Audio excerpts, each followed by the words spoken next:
El libro del profeta Malaquías.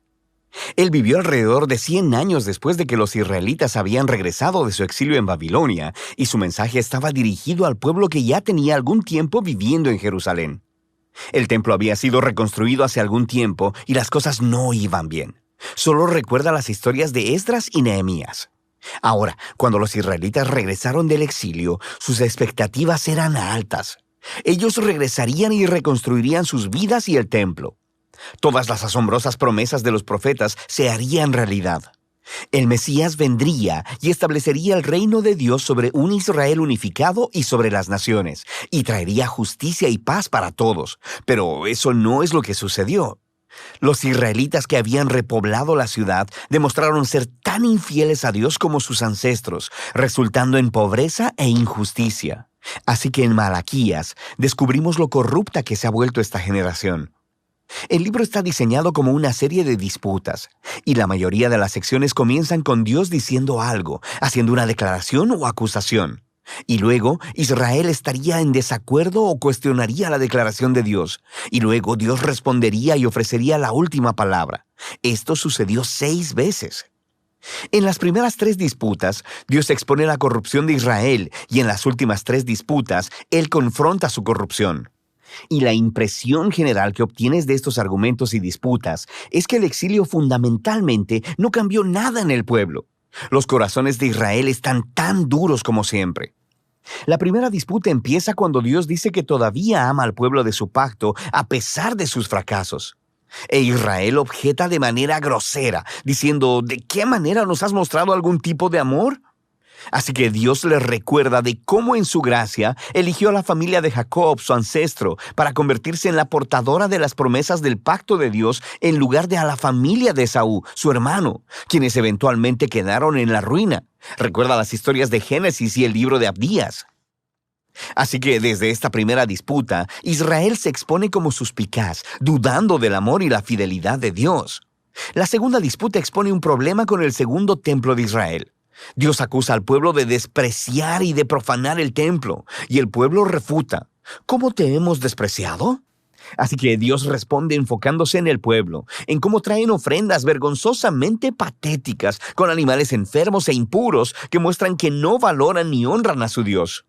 Pero no es solo el pueblo, también los sacerdotes que administran el templo. No solo toleran, sino que participan en estas formas de adoración corrupta.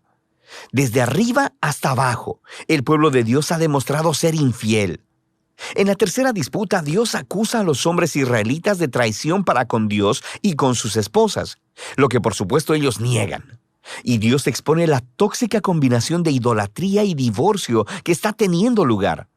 Tienen a hombres israelitas casándose con mujeres no israelitas, y luego adoptando en sus hogares la adoración a los dioses ancestrales de sus esposas. Recuerda la historia de Nehemías capítulo 13. Así que Malaquías conecta esto con una ola de hombres divorciándose de sus mujeres sin una buena razón. Y el pueblo no tiene problema con esto. Y Malaquías dice no. Es una traición a su pacto con Dios. Así que Malaquías pasa al segundo grupo de disputas que confrontan la rebelión de Israel. La cuarta disputa comienza con los israelitas acusando a Dios de negligencia, diciendo, ¿dónde está el Dios de justicia? Ellos ven injusticia y corrupción abundando, y Dios no parece hacer nada. Así que Dios responde diciendo que Él enviará un mensajero que preparará al pueblo para el regreso personal de Dios en el día del Señor. Él vendrá como fuego para purificar a su pueblo y para remover la idolatría y la inmoralidad sexual y la injusticia, para que solo el remanente fiel sea su pueblo. En la quinta disputa, Dios llama al pueblo a volverse a Él, a lo que el pueblo responde, ¿cómo podemos regresar? Así que Dios confronta su egoísmo, les muestra cómo han dejado de ofrecer diezmos de sus ingresos para el templo. Esa palabra, diezmo, solo significa una décima parte. Es la cantidad de ingreso y frutos que los israelitas debían donar anualmente para mantener al templo y a sus sacerdotes. La práctica se explica en diferentes partes de la Torá. Ahora, sabemos por Malaquías y por el libro de Nehemías que el pueblo estaba descuidando esta responsabilidad. Así que el templo se estaba deteriorando. Y Dios los confronta. Él dice que quiere bendecirlos con abundancia, pero solo si ellos van a ser fieles. En la disputa final, el pueblo acusa a Dios y dice que servirle no tiene caso. Ellos observan a los malvados y orgullosos teniendo éxito en la vida y Dios no hace nada.